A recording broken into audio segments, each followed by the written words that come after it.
महामारी कोविड-19 के इस संक्रमण काल में एकत्रित हो रही है। आपको बधाई भी, आपको शुभकामनाएं भी। और हरियाणा से आपका पुराना रिश्ता है, पंजाब विश्वविद्यालय निरंतर आपका आना जाना लगा रहता है। आज एक बार फिर तरंगों के साथ शब्दों और वाणी की उपस्थिति को हरियाणा की धरती पर आप दर्ज करेंगे, और जो बात आपके जुबान से निकलेगी वो बहुत दूर तक जाएगी। Doctor Jitendra Srivastava sir. बहुत बहुत धन्यवाद राजीव रंजन जी। और सचमुच मुझे बहुत अच्छा लग रहा है, इतने बहुत सारे चेहरे दिखाई दे रहे हैं जिसमें ढेर सारे युवा हैं और कुछ लोग हम लोगों की तरह ही साहित्य, संस्कृति और प्राध्यापन से जुड़े हुए लोग हैं। तो सचमुच ये सुख का विषय है। और मैं हरियाणा भी आता रहा हूँ, रोहतक विश्वविद्यालय की कई कमेटियों में मैं रहा, उनकी यूजीसी की एक बड़ी परियोजना रही, उसमें मैं यूजीसी का नॉमिनी था। तो हरियाणा से तो एक गहरा संबंध है, और वैसे भी दिल्ली और हरियाणा एक दूसरे से जुड़े हुए हैं, बहुत करीब का मामला है। तो ये बहुत सुख का विषय है कि आज मुझे ऐसे तमाम मित्रों के साथ बातचीत करने का अवसर मिला है, और वो भी एक ऐसा विषय है जो लोग धीरे धीरे भूलते जा रहे हैं, प्रकृति पर बात करना। हम विकास की ओर इस तरह बढ़ गए, विकास के नाम पर हमने सबसे ज्यादा अगर किसी चीज को क्षति पहुंचाई है तो प्रकृति को पहुंचाई है। यह कोरोना हो या इस तरह की तमाम विपदाएं कहीं ना कहीं प्रकृति को क्षति पहुंचाने का नतीजा है। आप देखें, हमने विकास के नाम पर पहाड़ गिरा दिए, जंगल काट दिए, लगातार ये चीज चल रही है। आप देखें, जिन इलाकों के सौंदर्य की बात कभी की जाती थी कविताओं में, साहित्य में या संस्मरणों में, लोग अपने कहते थे, एक दूसरे से बातचीत करते हुए कहते थे कि वो इलाका बहुत सुंदर है। आज उन इलाकों की ओर जाइए तो आपको पता चलेगा कि खनन माफियाओं ने उसको नष्ट कर दिया है, वो चीजें कहीं बची नहीं है, कोई सौंदर्य बचा नहीं है। ऐसे समय में साहित्य की भूमिका क्या हो, कैसी हो, ये बहुत महत्वपूर्ण सवाल है। वैसे साहित्य और प्रकृति का रिश्ता लगभग तभी से है जब से साहित्य अस्तित्व में आया है।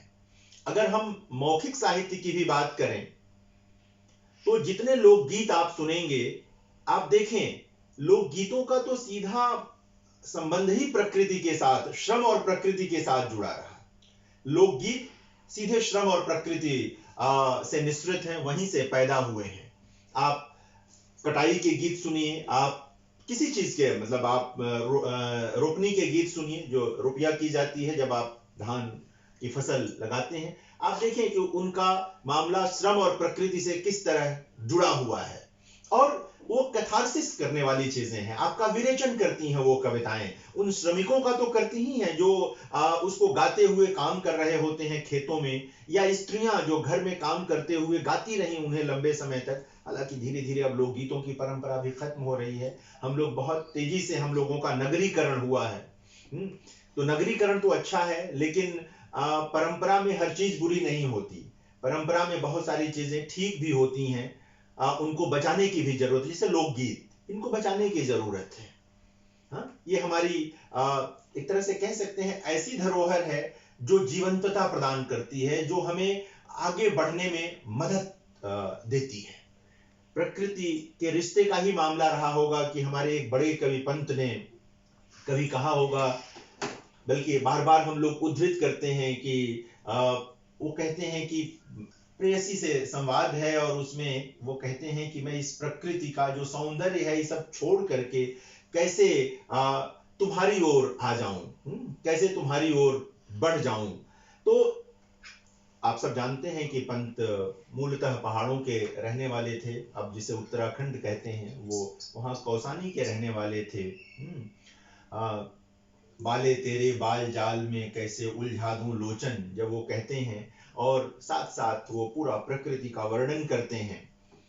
तो कहीं ना कहीं आप देखें कि प्रकृति उनके लिए अपने भौतिक जीवन से कहीं अधिक महत्वपूर्ण है, वो प्रतीत होती है उनको, और उसको रेखांकित भी करते हैं।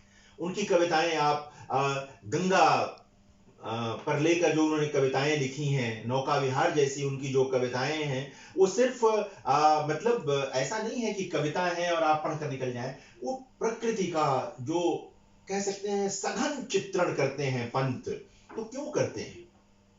कभी इस पर विचार करना चाहिए कि किसी एक कवि को क्यों जरूरत पड़ती है हवाओं पर बात करने की, वृक्षों पर बात करने की, जंगलों पर बात करने की, पहाड़ों पर बात करने की, नदियों पर बात करने की, समुद्र का जो कह सकते हैं कि उसका जो विस्तार है समुद्र का, उस पर बात करने की जरूरत क्यों पड़ती है किसी कवि को?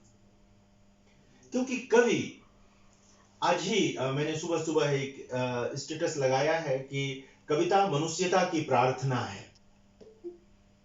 तो ये प्रकृति जो है वो मनुष्यता का विस्तार करने वाली चीज है, वो अवरोधक नहीं है मनुष्यता का।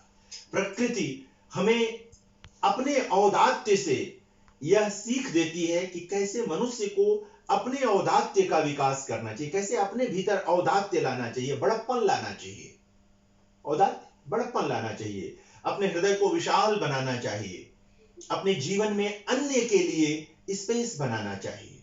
वह मनुष्य बड़ा नहीं हो सकता, वह व्यक्ति बड़ा नहीं हो सकता जिसके जीवन में दूसरे के लिए। क्या आवाज नहीं आ रही है मेरी? नहीं, उनके सिस्टम में दिक्कत है सर, आपकी आवाज साफ आ रही है, आप जारी रखें सर। जी जी जी जी जी। तो अवरोध आ गया वाक्य बोलते बोलते जो है कोई बात नहीं। तो मैं ये निवेदन कर रहा था कि प्रकृति और कविता, प्रकृति और आप देखें कहानियां बहुत लिखी गई हैं पर्यावरण को लेकर के पिछले दिनों, ये बहुत सुख का विषय है। आप भगवती चरण वर्मा के उपन्यास सामर्थ्य और सीमा को याद करेंगे तो आपको पता चलेगा कि सामर्थ्य और सीमा तो इसी विषय पर लिखा गया उपन्यास है एक तरह से, कि कैसे हम नदियों के साथ छेड़छाड़ कर रहे हैं, और जब नदियों के साथ छेड़छाड़ करेंगे, प्रकृति के साथ छेड़छाड़ करेंगे, तो ये खराब शब्द है लेकिन कहना पड़ेगा कि प्रकृति बदला लेगी, प्रकृति बदला लेगी, वो अटैक करेगी। ऐसा नहीं हो सकता कि आप उसे एकदम मतलब छेड़ते चले जाएं और वो बोलेगी ही नहीं। तो जंगलों का जो लगातार नष्ट होना है वो इस बात का प्रमाण तो है कि हमने जंगलों को काट दिया, लेकिन पलट कर बहुत सारी चीजें आप देखें, जो लैंडस्लाइडिंग है पहाड़ों की पूरी, वो इस कारण है कि जंगलों को काट दिया गया है। अगर पहाड़ों के ये कभी पर्यावरणविदों से बात करेंगे तो आपको पता चलेगा कि पहाड़ों पर आप जितना वृक्षों को काटेंगे, पहाड़ों की लैंडस्लाइडिंग होगी, पहाड़ बिखर जाएंगे, पहाड़ गिरेंगे, नष्ट हो जाएंगे। आप लगातार खनन करेंगे, उनको खाली करते जाएंगे नीचे से, तो वो बिखर जाएंगे, रह जाएंगे। तो उतनी दूर तक तो प्रकृति के साथ छेड़छाड़ कर सकते हैं आप जहां तक जीवन को संभव बनाना है, यानी कि रास्ता बनाना है, जो दुर्गम जगहों पर लोग हैं उनको मुख्य धारा से जोड़ना है, वहां तक तो प्रकृति के साथ छेड़छाड़ ठीक है। लेकिन उससे अधिक कि आप अपनी जो कह सकते हैं कि हवस है, आप उसके लिए प्रकृति के साथ छेड़छाड़ करेंगे तो प्रकृति माफ नहीं करेगी, और इसे लगातार हमारे कवियों ने रेखांकित किया। आइए हम कुछ और मैं इस तरह की बात करूं, इससे पहले मैं आपको कुछ प्रकृति की कविताएं सुनाता हूं। सच्चिदानंद हीरानंद वात्स्यायन अज्ञेय की कुछ कविताएं सुनाता हूं। पता नहीं आप लोगों ने अज्ञेय को कितना पढ़ा है या नहीं पढ़ा है। ये किसी ने अपना डाल दिया यहाँ पर, भाई हटाइए आप, आपने अपना किसने डाल दिया पता नहीं, किसी का ये सामने आ गया। हाँ ठीक है। बारिश पर एक कविता है अज्ञेय की। बरखा हो रही है, बारिश हो रही है, वहां पर वो कहते हैं ओ पिया पानी बरसा। अब ये रोमान की कविता है, प्रेम की कविता है, लेकिन कैसे प्रकृति उस रोमान को और बढ़ा देती है, उस प्रेम में कैसे उस प्रेम को और सघन बना देती है। अज्ञेय इस बात को जानते थे, इसलिए उनकी कविताओं में बार बार ये आएगा। हाँ, हरी घास पर क्षण भर जैसी कविता आप पढ़ेंगे तो आपको लगेगा कि देखिए, मतलब प्रकृति और जीवन, प्रकृति और प्रेम, प्रकृति और मनुष्यता, कितना गहरा राग है एक दूसरे का। इसलिए मैं कह रहा था कि कविता जो है वो मनुष्यता की प्रार्थना है, और मनुष्यता की प्रार्थना है तो प्रकृति के बिना वो संभव नहीं है। घास हरी हुलसानी, मानिक के झूमरसी झूमी, मधुमालती झर पड़े जीते पीत अमलतास, चातकी की वेदना विरानी, बादलों का हाशिया है आसपास, बीच लिखी बात खाली बिजली की, कूंजों की डार की अषाढ़ की निशानी, ओ पिया पानी मेरा जिया हरसा, ओ पिया पानी बरसा। खड़खड़ कर उठे पात, फड़क उठे गात, देखने को आंखें घेरने को बाहें, पुरानी कहानी, ओठ को ओठ वक्ष को वक्ष, ओ पिया पानी मेरा हिया तरसा, ओ पिया पानी बरसा। अज्ञे चाहते तो इस कविता को बिना प्रकृति के भी लिख सकते थे। प्रकृति का, बारिश का जो चित्रण और वर्णन है उसके बिना भी लिख सकते थे, लेकिन आप देखें कि बारिश के वर्णन के साथ ये कविता अविस्मरणीय हो गई है, ये कविता सुंदर हो गई है, ज्यादा प्रभावशाली हो गई है। शिलांग आप में से पता नहीं कितने लोग गए हैं या नहीं गए हैं। मेघालय की राजधानी है और बहुत ही सुंदर शहर है, नगर है, पहाड़ है। वहां पर के बारे में एक छोटी सी कविता है, उसकी सुंदरता का वर्णन कर रहे हैं कि प्रातः काल हो चुका है, भोर बेला सिंची छत के ओस की टिप टिप, पहाड़ी काक की विजन को पकड़ती सी क्लांत बेसुर डाक, हाक हाक हाक, मत सजो यह स्निग्ध सपनों का अलस सोना, रहेगी बस एक मुट्ठी खाक, ठाक ठाक ठाक। अब आपको सिर्फ एक चित्रण जैसा लगेगा, वर्णन जैसा लगेगा, लेकिन आपके सामने एक पूरा दृश्य उभर करके आ जाता है, प्रकृति उभर करके आ जाती है और आपका मन पल भर के लिए बदल जाता है। तो प्रकृति करती क्या है, जिस समय आप बहुत कष्ट में हो, मतलब कष्ट का मतलब मन आपका उदास हो, आप तनाव में हो, आप देखें कि नदी के किनारे चले जाएं, समुद्र है तो समुद्र के किनारे जाएं, पहाड़ की तरफ है तो पहाड़ की तरफ जाएं, जंगलों के किनारे जाएं, बाग बागीचे में जाएं, आप देखें आपकी कैथारसिस हो जाती है, आपका विरेचन हो जाता है, आपका मन बदल जाता है। यह प्रकृति में की ताकत है, यही प्रकृति से के बिना, मतलब प्रकृति के अलावा और कोई इसे संभव नहीं कर सकता है, नहीं कर सकता है। इसलिए पर्यावरण को बचाना बहुत जरूरी है मित्रों। हम वृक्षों को बचाना जरूरी है, नदियों को बचाना जरूरी है, तालाबों पोखरों को बचाना जरूरी है। आप लोगों में से पता नहीं कितने लोग गांव के रहने वाले हैं, गांव में अब पोखर सूखते चले गए हैं, लोग उनमें मिट्टी डाल डाल करके उस पर घर बना लिया है, या लोगों ने अपना कुछ न कुछ उसका कर लिया है, जबकि पोखर एक अनिवार्य। अब ठीक है कि लोग पानी पीने के लिए पोखर का प्रयोग नहीं करते, लेकिन अगर पोखर होगा तो पानी का तल ठीक रहेगा। ये सब कौन समझाएगा, ये सब कौन लोग जानेंगे, कैसी चीजें होंगी। तो गांव में पोखर का बचाना बहुत जरूरी है, तालाबों का, झीलों का, नदियों का को बचाना जरूरी है। आप लोगों में से पता नहीं कितने लोग उन जगहों की तरफ गए हैं जिनके बारे में माना जाता है कि वो झीलों के शहर हैं, तालाबों के शहर हैं। सूख रहे हैं वो तालाब, धीरे धीरे वो तालाब सूख रहे हैं, धीरे धीरे चीजें वहां समाप्त हो रही हैं। तो तालाब अगर सूखेंगे मित्रों तो जीवन भी सूखेगा, हमारे जीवन में सूखा बढ़ जाएगा। अगर इसे सुक्ति में कहूं तो अकाल, जीवन में भी अकाल आ जाएगा। सिर्फ खेतों का अकाल का मामला नहीं है, फसल नहीं होगी तो जीवन भी उससे प्रभावित होगा, है ना। हवा नहीं मिलेगी शुद्ध। आप देखें, हम महानगरों के बारे में बात कर रहे हैं, इतने वृक्ष हैं, बावजूद इसके पर्यावरण की स्थिति यह है कि हम ऑक्सीजन हमें नहीं मिल रहा है ठीक। दिल्ली जैसे शहर में, बिल्कुल आपके पास का शहर है, ये नहीं मिल रहा है हमें। तो पर्यावरण को हमने सबसे ज्यादा क्षति पहुंचाई है हम लोगों ने। मनुष्य ने अपने विकास में, अपनी विकास यात्रा में सबसे अधिक अगर किसी चीज को क्षति पहुंचाई है तो पर्यावरण को पहुंचाई है।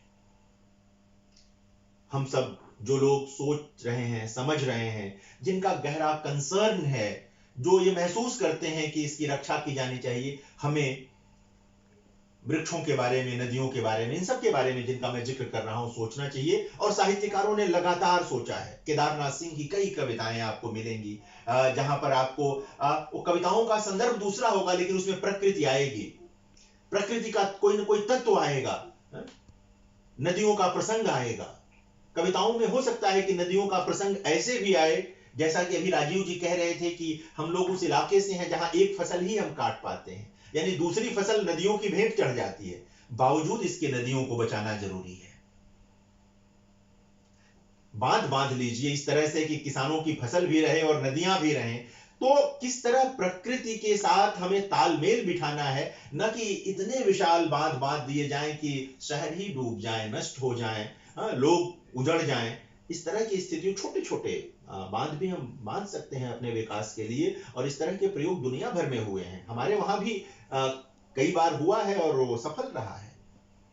तो कवियों ने इन सब चीजों को लेकर के लगातार लिखा है। त्रिलोचन की कविताएं हैं, नागार्जुन की कविताएं हैं, आगे का मैं जिक्र कर रहा हूं, शमशेर बहादुर सिंह की कविताएं हैं, कहानियां आप प्रेमचंद के वहां से शुरू करेंगे तो आज तक के कहानीकारों के वहां आपको इस तरह के संदर्भ मिलेंगे जहां पर्यावरण की चिंता है, प्रकृति की चिंता है, और मनुष्य और प्रकृति के बीच जो रागात्मक संबंध है या हो सकता है उसका भी संदर्भ है, उसकी भी चिंता है। लगातार मैं तो बल्कि अज्ञेय को कई बार मैं जब पढ़ता हूं, कत्की पूनो चांदनी पर कविताएं लिखते हैं। आप देखिए कि दिल्ली जैसे शहर में अब कोई चांदनी को महसूस कर पाता है क्या? नहीं कर पाता है, कर ही नहीं सकते आप चांदनी को महसूस दिल्ली और बंबई जैसे शहरों में, क्योंकि हमने पर्यावरण को इस लायक रहने ही नहीं दिया कि चांदनी अपनी उसी उज्ज्वलता के साथ, अपनी उसी उजली हंसी के साथ पृथ्वी पर उतर आए और हम उसे देख पाए। ये संभव नहीं रह गया है, आज की तारीख में हम में से किसी के लिए नहीं रह गया है। मैं बहुत सारी कविताएं लेकर के आया था, राजीव जी ने कहा था तो बहुत सारी कविताएं लेकर आया था, लेकिन मुझे लगा कि हमें शायद इस तरह के संदर्भों पर बात करनी चाहिए। देखिए प्रकृति का मामला है कि वो बच्चा अभी बोल रहा है, कितना अच्छा लगता है बीच में बच्चे का बोलना, जबकि हमने प्रकृति में चिड़ियों का बोलना हमने खत्म कर दिया। हाँ, बीच में चर्चा थी कि अब गौरैया नहीं दिखती दिल्ली में, शिमला में भी किसी ने कहा कि नहीं दिखती गौरैया, जो इतनी सुंदर चिड़िया छोटी सी अब नहीं दिखती। तो ये प्रकृति के साथ छेड़छाड़ है, ये प्रकृति के साथ छेड़छाड़ है। तो कविता बराबर से ये करती रही है, साहित्य बराबर से करता रहा है कि जब जब मनुष्यता का क्षरण हुआ है, जब जब प्रकृति और मनुष्य के संबंधों पर प्रहार हुआ है, तब तब साहित्य ने उसे रेखांकित किया है, उस पर बात की है और सचेत किया है हमको। लोग इतने विकासवादी हो चले हैं कि अब कविताओं की ओर कम कम जाते हैं, साहित्य की ओर कम कम जाते हैं। मैं बधाई देता हूं राजीव रंजन जी को, उनकी संस्था को, उनके तमाम मित्रों को, जो लोग इन विषयों पर सोच रहे हैं। वरना तो लोग आजकल मंचीय कविता वगैरह कराते हैं जिसका कोई कंसर्न नहीं। वो आप पल भर मंच पर जो कविताएं आजकल सुनाई जाती हैं, अगर आपको लिख कर दे दी जाए तो आप उनको पढ़ते हुए निराश होंगे, लगेगा कि सुनते हुए तो बहुत गहरा इंपैक्ट था, पढ़ते हुए नहीं पढ़ रहा है, नहीं पढ़ रहा है।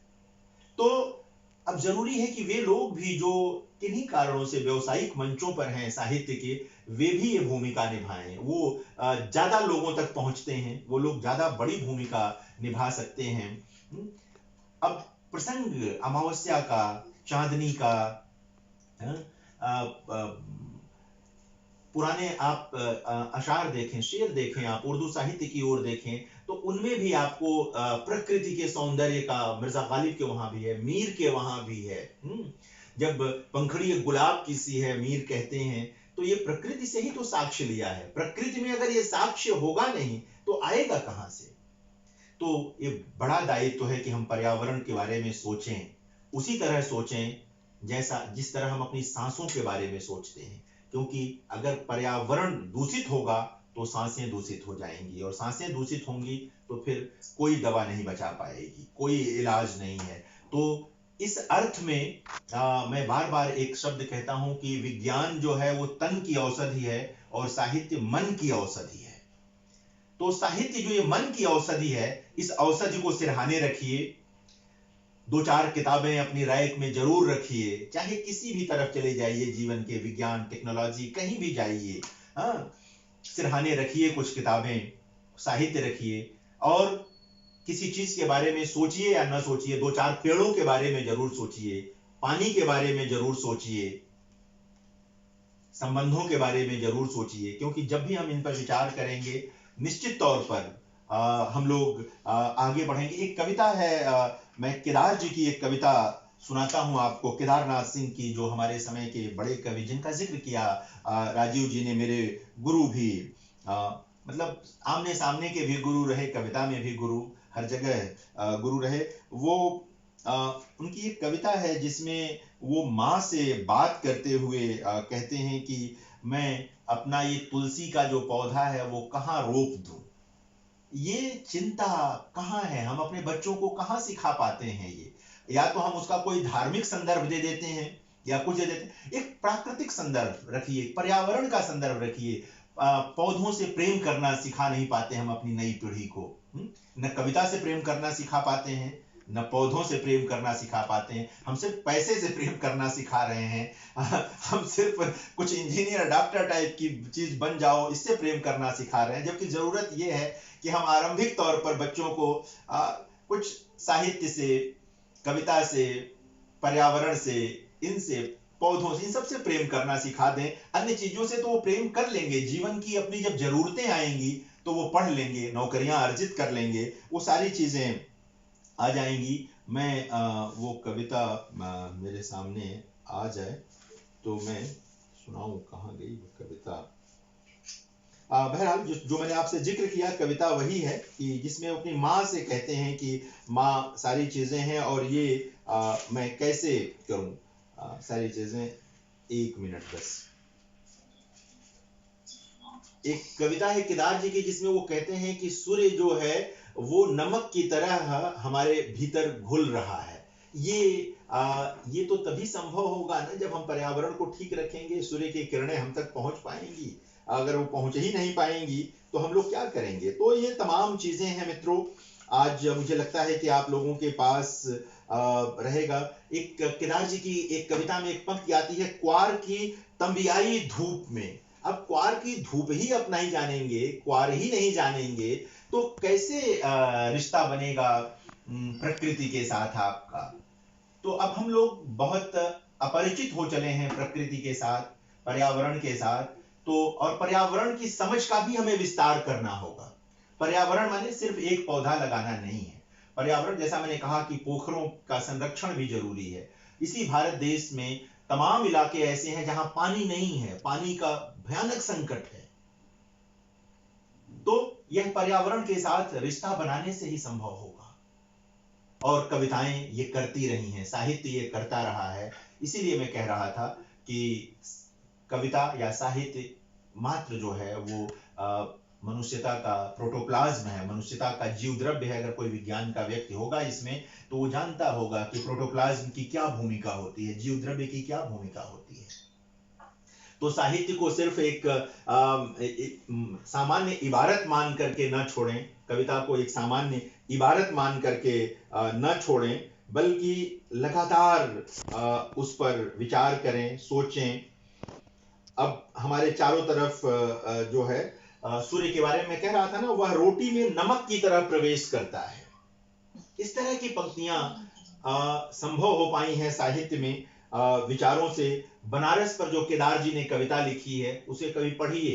वह पर्यावरण, मनुष्यता, मनुष्य, शहर, सबसे सघन रिश्तों के कारण संभव हो पाई है कविता, वरना संभव नहीं होती।